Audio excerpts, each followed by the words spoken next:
Big developments between the U.S., Iran, and Israel over the potential re-entry into the Iranian nuclear deal. As always, great friend of our show, Dr. Trita Parsi, joining us to discuss. Dr. Parsi, thank you so much for coming back. We really appreciate it. Thank you.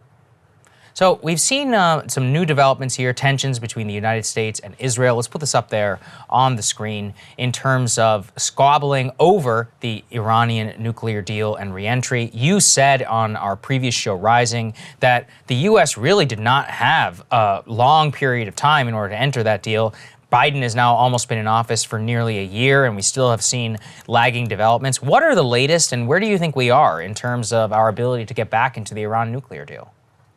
So talks are continuing right now in Vienna, and they're apparently making enough progress to be able to continue the talks. But we are in a bad situation. It's become increasingly difficult with the new Iranian government coming in, which is much more hardline. Some key issues have proven to become even more difficult to resolve the longer the time has passed, because some of the sanctions relief that the Iranians are being promised will likely not have any effect economically on them, because even if sanctions are lifted, European companies are not likely to go into the nuclear deal until they know who the president is in the United States in 2025, because they're not in the mood of going back into the Iranian economy and then being kicked out again by U.S. sanctions. That's already happened twice, and it's been extremely costly for them. And all of this comes back to the fact that perhaps it would have been much better if Biden had just moved quickly during his first couple of weeks in office, if not during his first couple of days, and just go back into the deal and then settle these details later on once the U.S. had reestablished its membership in the JCPOA and reestablished its moral authority to be able to speak on this, because it was once again a member of it. But that partly did not happen because the Biden administration decided to see if they could instead move closer to Israel and some of the GCC states and create a united front with them instead of quickly moving back into the JCPOA itself. Well, and that is, in fact, the subject of your latest piece at Responsible Statecraft. You write, Biden's efforts to appease Israel on Iran have failed on all fronts. It's not the nuclear deal that's the problem for Tel Aviv, but the very idea that Washington and Tehran would reach any detente at all.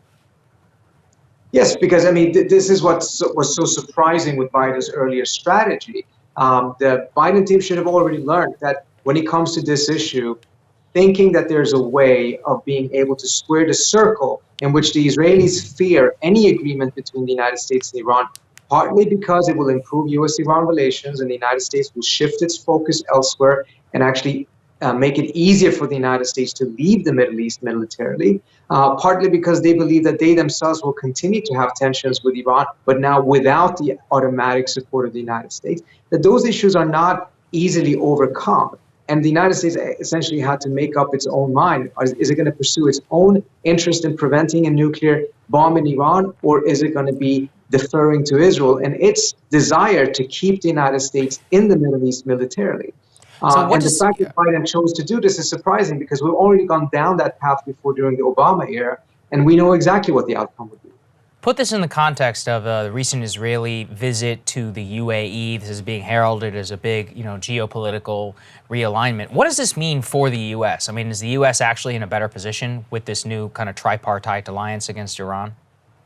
Well, it's interesting. Both the Trump administration and the Biden administration has embraced the Abrams Accord and view it as a significant advancement of U.S. interest and stability in the region. I'm not convinced by that at all, to be frank with you, because if we continue to divide the region and create these different pacts, it will only actually increase the likelihood of a confrontation. Whereas there is an alternative. The alternative is actually happening in Iraq with the Baghdad dialogue, in which the Iraqis have managed to get the Iranians, the Saudis, the Emiratis, the Turks, and everyone else to come together to actually discuss and resolve their tensions diplomatically. And the fundamental difference here is one effort is about creating pacts in order to organize the region against another state. The other one in Baghdad is actually about resolving the problems for everyone. It's inclusive and it's not targeting any particular state. That's the one I think the United States should be supporting much more, because it will make it much easier for the United States to leave the region militarily. Whereas the Abrams Accord partly is designed to keep the United States committed to the Middle East militarily. And so you said that talks are going well enough in Vienna for them to continue. What do you expect to happen next? What should the Biden administration do next? Well, I mean, first of all, there's problems on the Iranian side in the negotiations as well. I think they have taken very aggressive positions, perhaps as a negotiating tactic, but nevertheless, the new team doesn't seem to have the same skill sets when it comes to how do you calibrate an escalation in order to be able to use it as a negotiation tactic rather than something that actually causes the talks to collapse or at least turn in a very negative direction.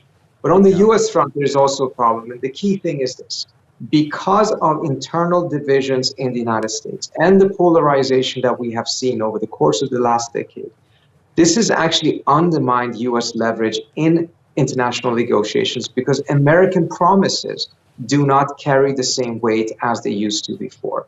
Because no one trusts any longer that a promise that a U.S. administration gives will be kept by the subsequent administration. This is a major problem because countries do not make deals with governments. They make it with the nation, the country as a whole. There needs to be a norm that agreements that are signed are going to be kept. That norm has been completely broken in the United States and it's weakened its negotiation position.